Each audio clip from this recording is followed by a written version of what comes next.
The leadership reset. How to win after you've been knocked down. Every leader falls. The great ones reset. Every leader looks unstoppable until life stops them. The meeting that didn't go your way. The opportunity that fell through. The team that lost belief. The moment you thought you were ready, but weren't. Leadership looks smooth from a distance, but every seasoned leader knows the truth. Progress is never a straight line. The difference between leaders who fade and leaders who rise again isn't luck, timing, or talent. It's recovery. It's the ability to reset fast without losing identity. You don't become a great leader by avoiding setbacks. You become a great leader by converting setbacks into strategy. And the moment you learn to reset, mentally, emotionally, strategically, is the moment leadership becomes sustainable. Because here's the quiet truth. No one wins forever. But the best leaders don't need to. They just need to keep returning stronger than before. Today, we're talking about how to do exactly that. How to win after you've been knocked down. How to reset when confidence dips. How to reframe when plans collapse. And how to rebuild momentum when it feels like the wind has left your sails. Not with empty motivation, but with the mindset, mechanics, and maturity that make resilience repeatable. Let's begin. Leadership reset principle number 1. Redefine what winning looks like. The first step to a powerful comeback is redefinition. Because the moment you're knocked down, your brain starts screaming, "I lost," but loss is not the opposite of winning. It's the raw material that creates it. Most leaders attach their identity to outcomes. They call it winning when things go right and losing when they don't. But the leaders who sustain long-term success see every setback as data, not drama. They don't ask, "Why me?" They ask, "What is this teaching me?" They understand that winning isn't a moment. It's a mindset. It's not a trophy. It's traction. You win every time you learn something that makes you more dangerous next time. You win every time you refuse to let failure harden your perspective. You win every time you choose awareness over ego. The only real loss is the lesson you skip. The best leaders don't get stuck trying to protect their record. They get obsessed with expanding their capacity. They stop asking, "Did I win?" and start asking, "Did I grow?" When growth becomes the goal, everything becomes progress. Leadership mindset reflection. Where in your leadership are you still measuring success by outcomes that no longer serve you? What would change if you measured growth by learning instead of validation? Take a moment and write one sentence that redefines what winning looks like for you this week. Leadership reset principle number 2. Regain your internal voice before you rebuild the external plan. Every setback brings noise. Opinions, advice, doubt, comparison. The moment you fall, the world gets loud. And if you're not careful, you'll start living by everyone else's voice except your own. That's how leaders lose themselves. Not in failure, but in feedback overload. The strongest recoveries begin in silence. Not the silence of avoidance, the silence of recalibration. High-level leaders don't rush to announce a comeback. They step back, clear the noise, and rebuild their internal dialogue first. Because until your inner voice gets steady again, every plan you make will wobble. You can't rebuild strategy from self-doubt. You can't restore confidence while you're still arguing with your inner critic. So pause. Go quiet. Listen to your own leadership voice again. Ask, what do I know to be true regardless of how I feel right now? What does my best self know that my shaken self forgot? What would future me thank me for doing next? That's how you reset your compass. You re-anchor to identity before you return to action. Leadership mindset reflection. When was the last time you gave yourself silence long enough to hear your own wisdom again? What's one belief you need to reclaim before you rebuild your plan? Leadership reset principle number 3. Reframe the story before you re-enter the game. After a setback, your mind immediately writes a story about what happened, and that story determines whether you shrink or strengthen. Most leaders unconsciously write failure stories that weaken their confidence. I'm not cut out for this. I always mess this up. This is proof I'm behind. But great leaders rewrite the story while it's still being written. They say, this isn't a failure, it's feedback. This isn't rejection, it's redirection. This isn't proof I'm not ready, it's preparation for what's next.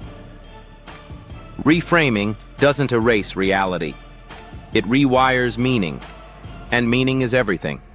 If your story says you're broken, you'll act broken. If your story says you're built for more, you'll rise into that. Resetting isn't just about new strategy, it's about new storytelling. Ask yourself, what story am I telling myself about this moment?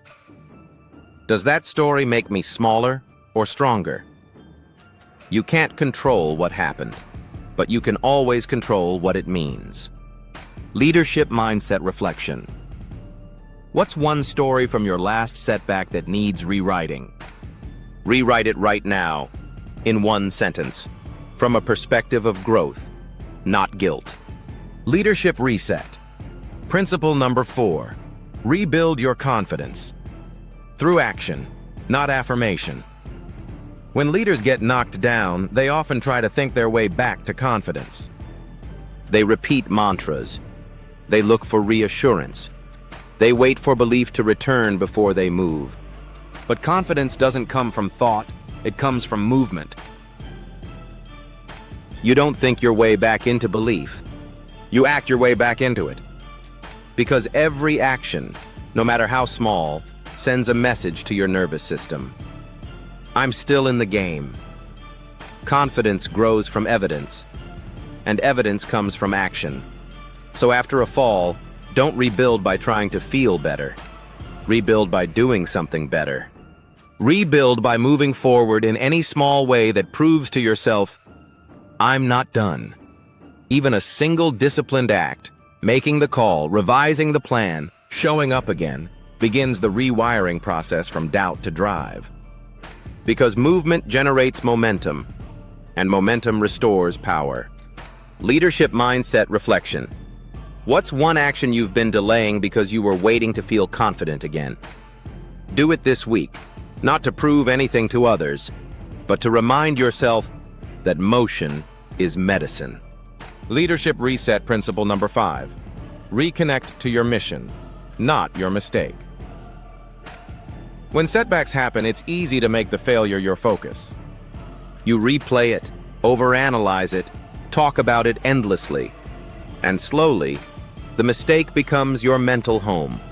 But leaders who rise quickly know this truth. You can't live in the mistake and move toward the mission at the same time. The goal is not to forget the failure. It's to relocate your focus. Your purpose didn't vanish because you stumbled. Your mission didn't expire because you paused. The vision that called you is still calling. It's just waiting for you to stop looking backward long enough to hear it again. So stop rehearsing the failure. Start re-engaging the purpose. Ask yourself, what was I building before this setback? What still matters deeply to me even after this moment? What would re-engaging my mission look like today? Reconnect there, not in guilt, but in gratitude for another chance to build differently, wiser, deeper. Leadership mindset reflection. What part of your original mission have you disconnected from lately?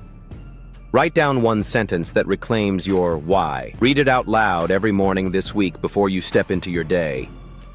Leadership reset principle number 6. Restore your standards before you seek new results. A leader's greatest danger after a setback isn't failure, it's settling. Lowering expectations to protect ego, dropping standards to avoid more pain. But great leaders never protect themselves at the cost of their standards.